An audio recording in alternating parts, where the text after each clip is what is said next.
Hello class. I recently quizzed my viewers on terrain mechanics and the results were disappointing, so we're having this lesson. I must admit though, terrains are more complicated than I thought, and in the process of researching for this video I learned quite a few new things. So if you're a competitive player feeling cocky because you know the basics, well, I still think you'll learn something new. For each terrain, I'll tell you the setters, general terrain mechanics, as well as abilities, moves, and items affected by the terrain. I'll also clarify interactions that often confuse people.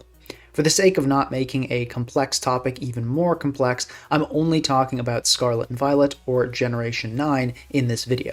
Lots of moves that aren't in the game anymore were affected by terrain, and I won't be going over those, but for those who want to know that information for previous generations, Bulbapedia articles are linked in the description. Before we get into the terrains, it's very important that we all understand what it means to be a grounded Pokemon. I'll be using that term a lot today. It doesn't mean the Pokemon is a ground type or it got in trouble with its parents. A grounded Pokemon is just a Pokemon that isn't flying or levitating in some way. Any Pokemon that is a flying type, has used Terra Flying, is holding an air balloon, has the ability to levitate, is in the middle of the move Fly, or has used Magnet Rise within 5 turns, is not grounded.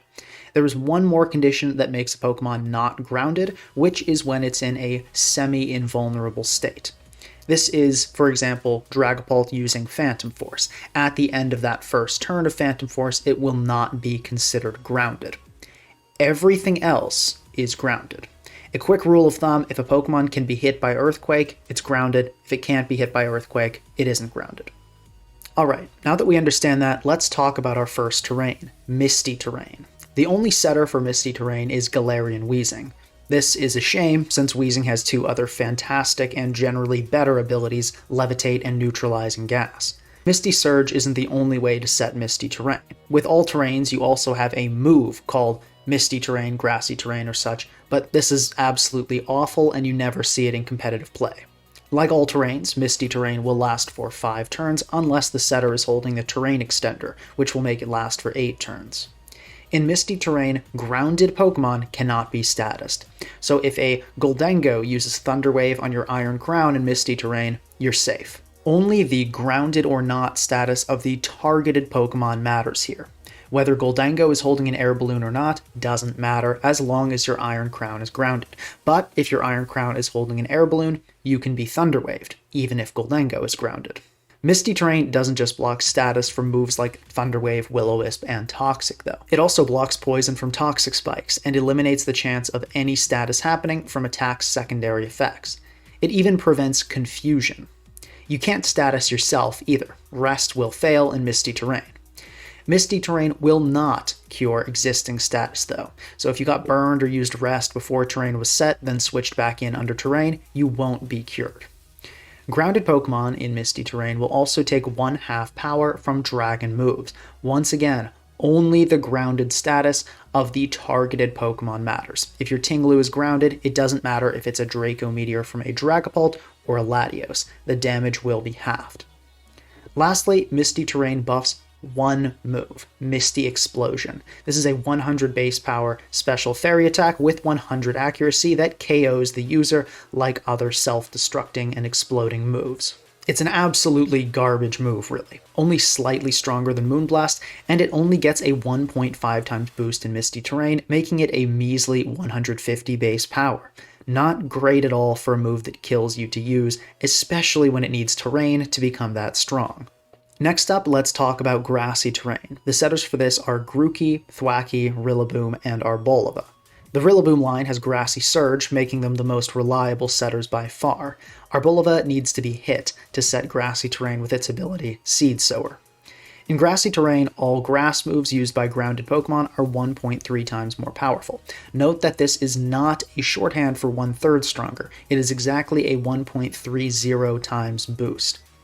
All grounded Pokemon are also healed 1/16 of their HP at the end of the turn, basically giving grounded Pokemon leftovers while Grassy Terrain is up.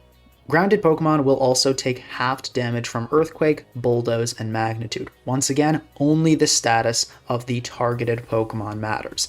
It doesn't matter if a Landorus Therian or a Great Tusk is using Earthquake. If the target is grounded, the damage is halved.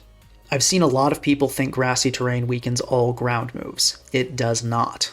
Earth Power, Headlong Rush, Stomping Tantrum, and all other ground moves are entirely unaffected. It's just Earthquake, Bulldoze, and Magnitude. The most significant move buffed by Grassy Terrain by far is Grassy Glide. Grounded Pokemon with Grassy Glide will gain +1 priority on this move, in addition to the 1.3 times power boost.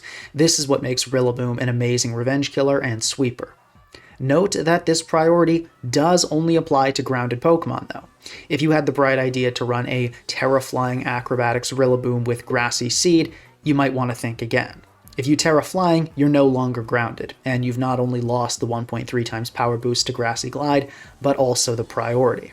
The next two side effects of Grassy Terrain aren't very competitively relevant, but I'll mention them anyway for the sake of completion. Comfey gets a move called Floral Healing, which is basically Heal Pulse. It's only really useful in doubles unless you want to heal your opponent for some reason. Floral Healing normally heals the target 50%, but in Grassy Terrain, it's 2/3 or 67% instead. Funny enough, this healing is 67% even if both the user and target are not grounded. This is an odd inconsistency, and I have no idea why it works like this. Go-Goat and Skiddo also have the ability Grass Pelt, which multiplies its defense by 1.5 times when Grassy Terrain is active. Note that this is a direct stat multiplication, not a +1 defense boost, and this ability will work in Grassy Terrain whether Go-Goat is grounded or not. Alright, next up let's talk about Psychic Terrain. The setters are male and female Indeedee. Nearly identical Pokemon, but male Indeedee is stronger and faster, where female Indeedee is bulkier. The Psychic moves of all grounded Pokemon are 1.3 times stronger in Psychic Terrain. All grounded Pokemon are also immune to priority moves, and once again, it does not matter if the priority user is grounded or not, only the target matters. So a Leftovers Great Tusk won't be affected by a Dragonite using Extreme Speed because the Great Tusk is grounded, but a Zapdos will be affected by a Choice Band Scizor Bullet Punch because Zapdos is not grounded. Only the target matters. This priority blocking also extends to moves that were granted priority by abilities like Triage, Gale Wings, and Prankster. For the terrain to block priority moves, though, there has to be a target. A Prankster Grimmsnarl using Light Screen and Reflect won't be stopped by terrain, but if it tries to use Parting Shot, that will be blocked. One exception to this rule occurs in doubles, where moves that target multiple Pokemon won't be blocked by Psychic Terrain if they become priority moves, with the exception of Perish Song, Flower Shield, and Rototiller. Not important at all for singles players, and likely not for doubles players either, but for the sake of completeness I figured I'd include it. There is one move that is specially affected by Psychic Terrain: Expanding Force. This is an 80 base power move that gets a 1.5 times boost in Psychic Terrain, and the regular 1.3 times boost as well, if the user is grounded. So this move ends up a whopping 156 base power, not even factoring in Stab. As long as the user is grounded and Psychic Terrain is up, this move will be 156 base power. Whether the target is grounded or not does not matter. So whether your Indeedee is using Expanding Force on an Alomomola or a Zapdos, it's 156 base power. But if you give your Indeedee an Air Balloon, bam, all your boosts are gone, and Expanding Force is just 80 base power, as if terrain wasn't set at all. Lastly, let's go over Electric Terrain, in my opinion, the most exciting of all. Before that though, remember to subscribe and leave a like. The average for this course isn't looking good, and I don't give curves. You'll want to make sure you don't miss any lectures if you want any hope of passing. Now, Electric Terrain has two setters, Pincurchin and Miraidon. Talk about power disparity. Poor Pincurchin. Anyway, like other terrains except Misty, Electric Terrain gives a 1.3 times boost to electric attacks used by grounded Pokemon. Pokemon can't be put to sleep in Electric Terrain, and rest will fail, but if a Pokemon is already sleeping, the terrain won't wake them up.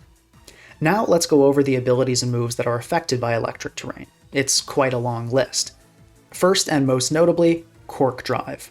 All of the future Paradox Pokemon get their highest stat boosted by 1.3 times, or 1.5 times if it's speed, in Electric Terrain. Normally, they need the item Booster Energy to achieve that effect. Not having that burden leads to some insanely powerful future Paradox Breakers and Sweepers in Electric Terrain. The signature ability of Alolan Raichu, Surge Surfer, is also a big deal, doubling speed in Electric Terrain.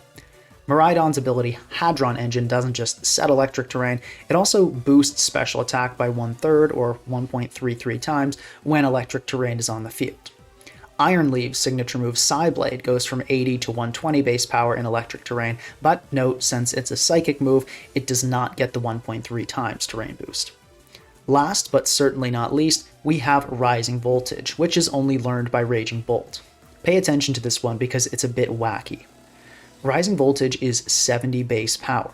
If the target of the attack is grounded, it's 140 base power. If the target is not grounded, it doesn't get the doubled power and remains 70 base power. The regular 1.3 times terrain boost, though, does not depend on the target, but rather whether Raging Bolt is grounded or not. So for maximum power, both Raging Bolt and the target must be grounded. If neither is grounded, say Raging Bolt used Terra Flying and it's attacking a Dragonite, the base power is just 70, whether terrain is up or not. If Raging Bolt is grounded, let's just say it's holding a booster energy, hasn't terra'd, and it's attacking a Dragonite, the power is 70 times 1.3, so 91 base power. If Raging Bolt isn't grounded, say holding an air balloon, but the opponent is grounded, like a Heavy Duty Boots Galarian Slowking, Raging Bolt won't get the 1.3 times boost, but it will get the 2 times boost, making the power of Rising Voltage 140. And lastly, when terrain is up and both Raging Bolt and the target are grounded, it gets the 1.3 times boost and the 2 times boost, making the total power a shocking 182. This move is insanely powerful and so much fun to click. Now, let's talk about some things that are relevant to all terrains. The first thing I want to mention is seeds. There's an item called the Misty Seed, Grassy Seed, Psychic Seed, and Electric Seed. They're one-time use items that grant either a defense or special defense boost when the Pokemon holding them is exposed to the appropriate terrain. Misty and Psychic Seeds give a special defense boost, and Grassy and Electric Seeds give a physical defense boost. I also want to mention ways to remove terrain. Other than just waiting they run out, or canceling it with another terrain, there are 3 moves that will remove terrain: Defog, Ice Spinner, and Steel Roller. Steel Roller also fails outside of terrain, making it a pretty rare move, but Defog and particularly Ice Spinner are common enough to be aware of and consider if you're making a team with terrain.